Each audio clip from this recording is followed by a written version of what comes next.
Good morning to all. Welcome to the ECG interpretation made easy class. Today I am going to discuss about the Q wave and R wave abnormalities.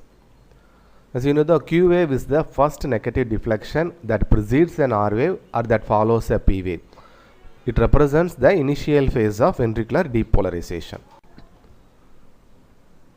Two important things that you must know about Q wave is, if in the QRS complex there is a minimal initial positive wave, no matter how small it might be, this is an R wave.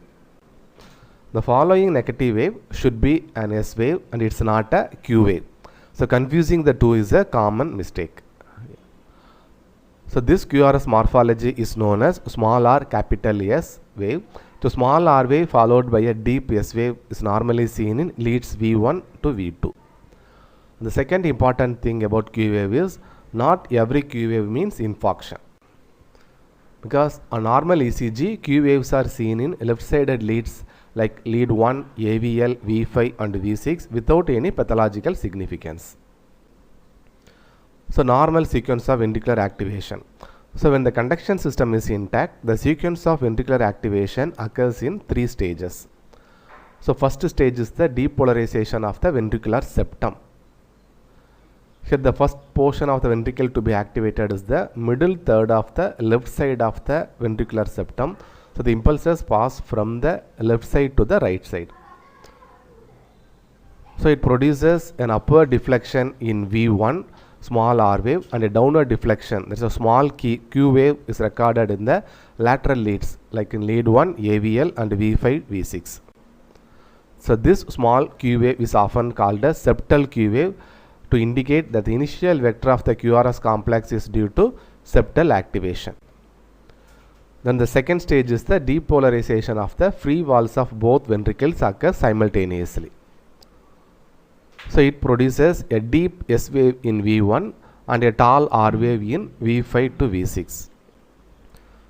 And the last portion to be depolarized are the posterobasal portion of the septum and the left ventricle.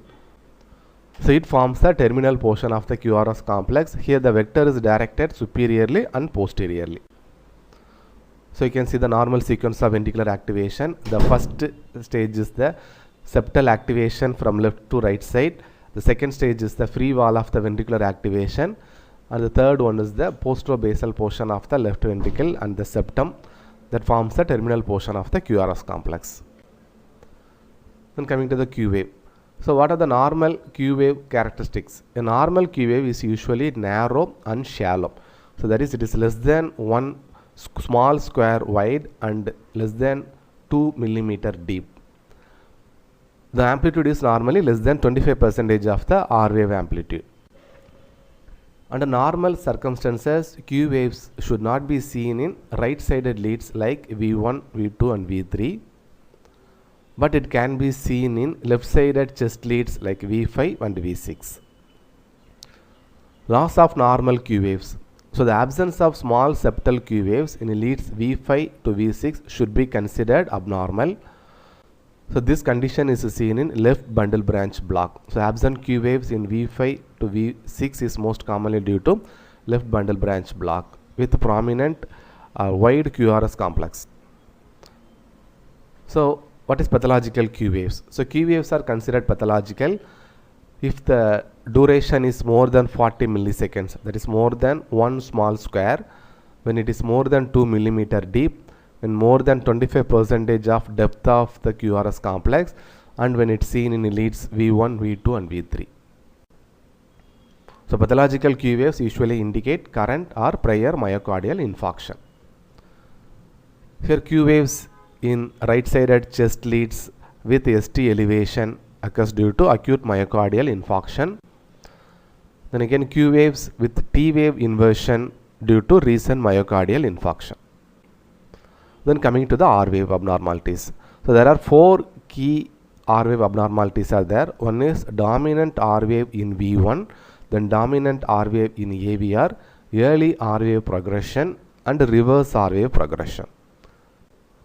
So what are the conditions that cause dominant R wave in lead V1? So it's normal in children. Then other pathological causes are right ventricular hypertrophy, right bundle branch block and dextrocardia. So in right ventricular hypertrophy, you can see the prominent R waves in lead V1. In right bundle branch block, again prominent R waves in lead V1 with wide QRS complex. Then second abnormality, dominant R wave in AVR. This is seen in dextrocardia and incorrect lead placement. There is a reversal of the right and left arm leads. So in dextrocardia, the first feature is the positive QRS complex in AVR. So normally in lead AVR, the waveforms have negative deflection because the impulse move away from the positive lead. In lead AVR, the positive electrode is placed on right arm. But in dextrocardia, what happens? The R wave is prominent in lead AVR. So this is the first feature. So the second feature is negative QRS complexes in lead 1 and AVL. But normally in lead 1 and AVL, we will have prominent R waves. Lead 1 connects right arm and left arm. Negative electrode is connected to the right arm and positive electrode connected to the left arm.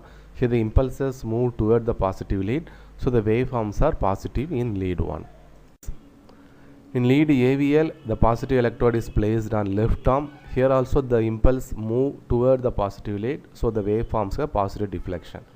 But in dextrocardia, so the reverse occurs. A prominent S wave, that is negative QRS complexes in lead 1 and AVL. And third one is the right axis deviation. So how to say right axis deviation? When the lead 1 is negative and AVF is positive, it indicates right axis deviation. Then the fourth feature is the absent R wave progression in the chest leads. So there is a dominant S waves throughout the chest leads. So what's the normal R wave progression? The R wave should progress in size across V1 to V6. So that what means? So initially in V1 you will have prominent S wave and V3, V4 biphasic waves and V5, V6 prominent R wave. But in dextrocardia, absent R wave progression in chest leads. So this is the sum up of dextrocardia. You will have positive QRS complex in lead AVR, negative QRS complex in lead 1 and AVL, and right axis deviation and absent R wave progression in the chest leads.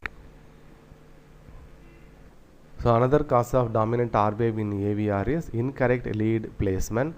So left and right arm leads are reversed. So here also the similar pattern to dextrocardia in limb leads. What does it mean? There's a prominent R wave in lead AVR and prominent S wave in lead 1 and AVL and right axis deviation. But how to differentiate? But there will be a normal R wave progression in the chest leads. You can see the dominant S wave in V1 and prominent R wave in V6. But in dextrocardia, there will be a reverse R wave progression in the chest leads. So other third R wave abnormality is the early R wave progression. What does it mean? So tall R wave in V1 and V2, the RS ratio is more than 1, seen in right ventricular hypertrophy. Here the R wave is prominent R wave and the RS ratio is more than 1. This is seen in right ventricular hypertrophy. Then reverse R wave progression, as already we have discussed, seen in dextrocardia, that is decreasing R wave amplitude across precardial leads. So that is absent R wave progression in the chest leads and dominant S wave throughout the leads is seen in dextrocardia. Thank you.